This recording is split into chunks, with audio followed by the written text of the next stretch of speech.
दोस्तों नमस्कार।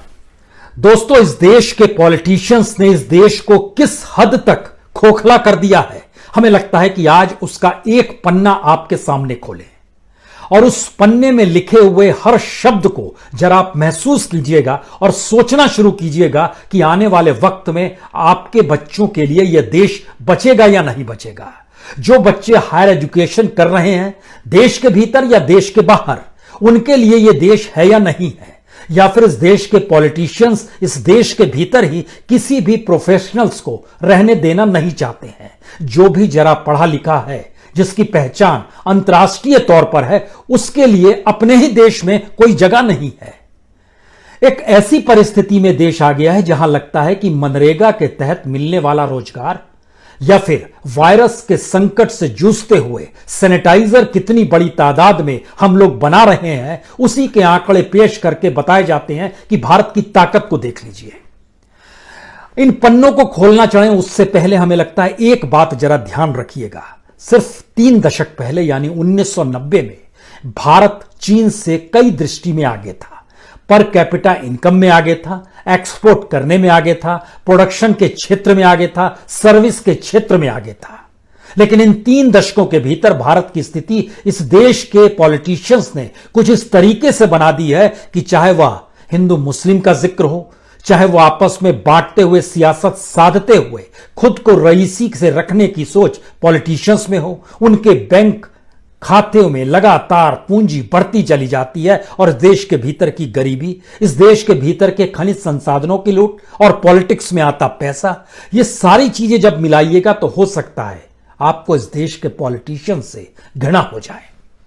हमें लगता है आज हम इस पन्ने को जानबूझकर खोलना चाहते हैं। 24 घंटे पहले अमेरिका ने जब यह कहा कि H1B वीजा अब हम नहीं देंगे, 1 साल के लिए इसको सस्पेंड किया जा रहा है, तो इसका मतलब बहुत साफ था कि जो 85,000 वीजा हर साल अमेरिका जारी करता है, जिसमें सबसे ज्यादा वीजा पाने वालों की तादाद, अप्लाई करने वालों की तादाद इंडियंस की होती है, उन इंडियंस के लिए क्या देश के भीतर कोई स्पेस नहीं है? हमारा प्रवासी मजदूर गांव लौट रहा है तो उसको एनरोल किया जा रहा है मनरेगा में। हम दुनिया के उन देशों में शुमार हैं जहां पर अनस्किल्ड लेबर सबसे ज्यादा है। स्किल्ड लेबर की तैयारी हमने की ही नहीं है। पर कैपिटा इनकम में हम नीचे दर नीचे चलते चले जा रहे हैं। तो आइए जरा इस पन्ने को हम आपके सामने खोलना चाहते हैं और इसकी शुरुआत तो इसी बात से की जाए कि जिस H1B वीजा का हम जिक्र कर रहे हैं, यह 85,000 वीजा जो होता है, इसमें 20,000 वीजा मास्टर कोटा के तहत आता है, जो मास्टर्स की पढ़ाई के साथ जुड़ा होता है। पिछले साल 85,000 वीजा और जो रिन्यूअल हो किया गया, उन दोनों को मिलाइएगा तो तकरीबन 1,88,123 वीजा जारी हुए थे। उसमें इंडियंस की तादाद जो थी वह 1,31,549 थी। भारत के बाद चीन का नंबर था, उनकी संख्या 28,483 थी। और जो पिछले महीने जो वीजा जारी हुए H1B वीजा के, अब सस्पेंड होने से ठीक पहले 143 वीजा जारी हुए, जिसमें से लगभग 47 वीजा इंडियंस को मिले हैं। यहां जिक्र सिर्फ इस बात का नहीं है, इसको जरा समझने की कोशिश कीजिए कि अब जैसे आने वाले वक्त में जो न्यू फाइनेंशियल ईयर 2021 का शुरू होगा, उसके लिए H1B वीजा पर मुहर अक्टूबर से लगनी शुरू हो जाती है।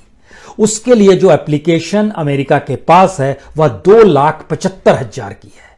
इन 2,75,000 में जो इंडियंस हैं, 1,87,000 इंडियंस ने अप्लाई किया है। चाइना के 36,300 लोगों ने अप्लाई किया है। अब सवाल है कि जो 1,87,000 H1B वीजा वाला तबका है, इसका मतलब है कि उसने ग्रेजुएट है, उसने एक लिहाज से हायर एजुकेशन की हुई है, मास्टर्स की डिग्री है, अब वो रोजगार के लिए वहां जाना चाहता है। वह जब नहीं जा पाएगा तो उस देश के भीतर में, भारत के भीतर, उसके लिए हमारे पास कौन सा स्कोप है? कोई स्कोप है क्या?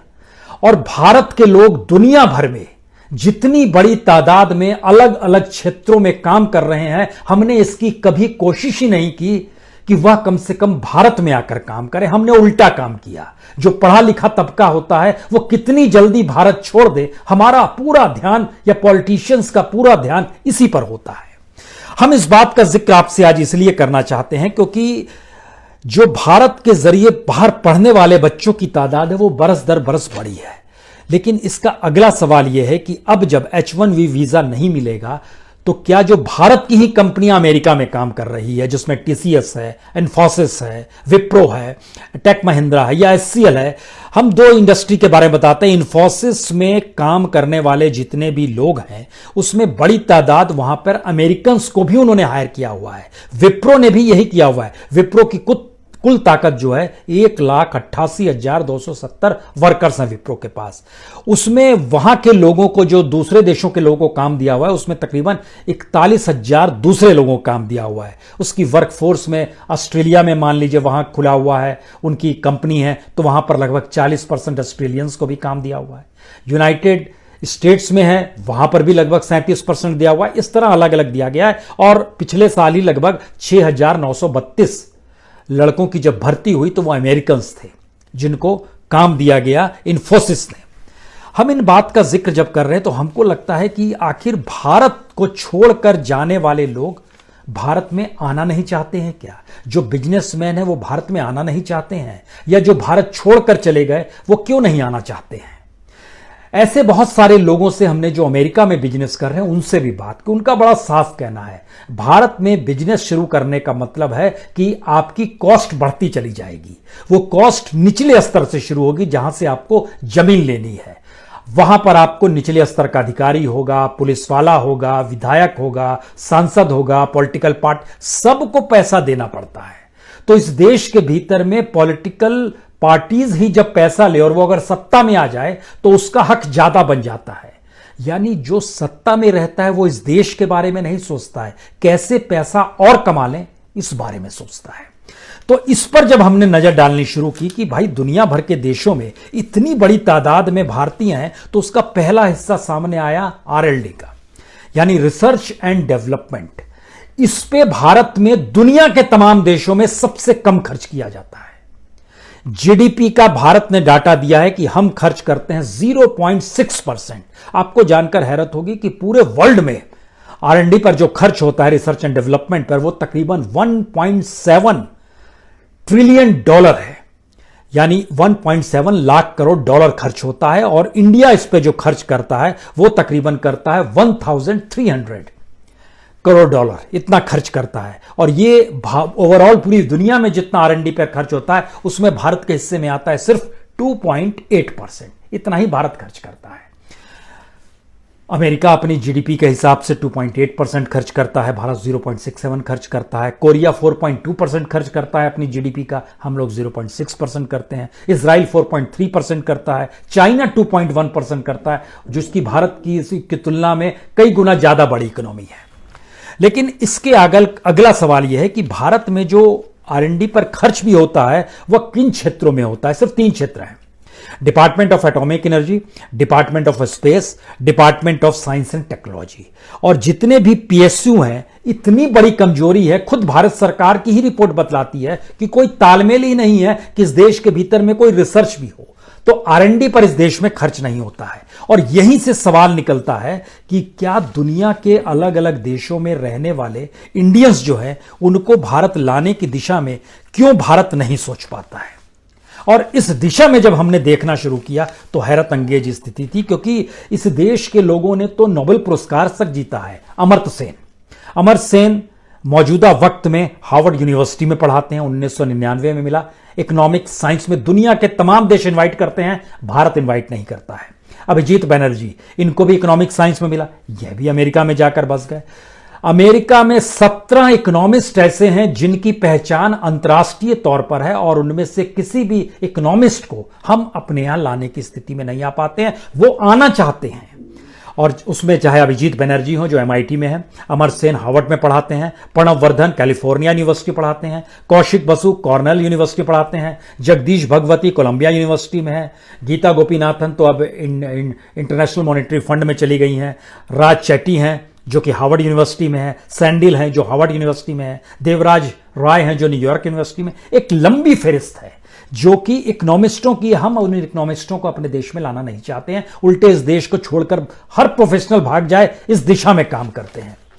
इतना ही नहीं, 23 मैथमेटिशियंस अमेरिका में इंडियंस ऐसे हैं जिनकी पहचान अंतर्राष्ट्रीय तौर पर है, और ये तमाम यूनिवर्सिटीज में है, जैसे मंजुल भार्गवा है जो कि वहाँ के प्रिंसटन यूनिवर्सिटी में है, शमित कचरू है जो कि स्टैनफोर्ड यूनिवर्सिटी में है, जो श्रीराम शंकर अभ्यंकर है वो वहाँ की यूनिवर्सिटी में, राहुल पांड्रे पांडे हैं, वो तमाम यूनिवर्सिटीज़ में भरे हुए हैं। यानी हम सिर्फ उन लोगों का नाम ले रहे हैं जिनकी पहचान अंतर्राष्ट्रीय बाजार में है, अंतर्राष्ट्रीय एजुकेशन सेक्टर में है। इसमें जैसे आइएगा कि वहां पर चलने वाले अमेरिका के जितने भी यूनिवर्सिटीज हैं उसमें कितनी बड़ी तादाद में यूनिवर्सिटीज के प्रेसिडेंट या यूनिवर्सिटी के डीन 27 इंडियंस हैं मौजूदा वक्त में। अब आप सोचिए कि MIT के जो वाइस प्रेसिडेंट है संजय शर्मा इंडियन है, राकेश खुराना हार्वर्ड के डीन है वो इंडियन है, गीता मोहन जो डीन है न्यूयॉर्क यूनिवर्सिटी के स्टैन स्कूल ऑफ बिजनेस की वो इंडियन है, Berkeley college of engineering Pennsylvania state university chancellor जो है यूनिवर्सिटी ऑफ कैलिफोर्निया, सब इंडियंस हैं, 27 लोग इंडियंस हैं। दुनिया को अपना दिमाग दे रहे हैं, भारत में उनके लिए कोई स्पेस नहीं है। इतना ही नहीं, जो प्रोफेसर्स एंड स्कॉलर्स जो कंप्यूटर साइंस के क्षेत्र में है, कंप्यूटर इंजीनियरिंग के क्षेत्र में है, इलेक्ट्रिकल इंजीनियरिंग के क्षेत्र में, उनकी जब लिस्ट हमने वहां से मंगवाई तो हमें देखकर हैरत आ गई कि 22 ऐसे नाम हैं जिनकी पहचान अंतर्राष्ट्रीय तौर पर है।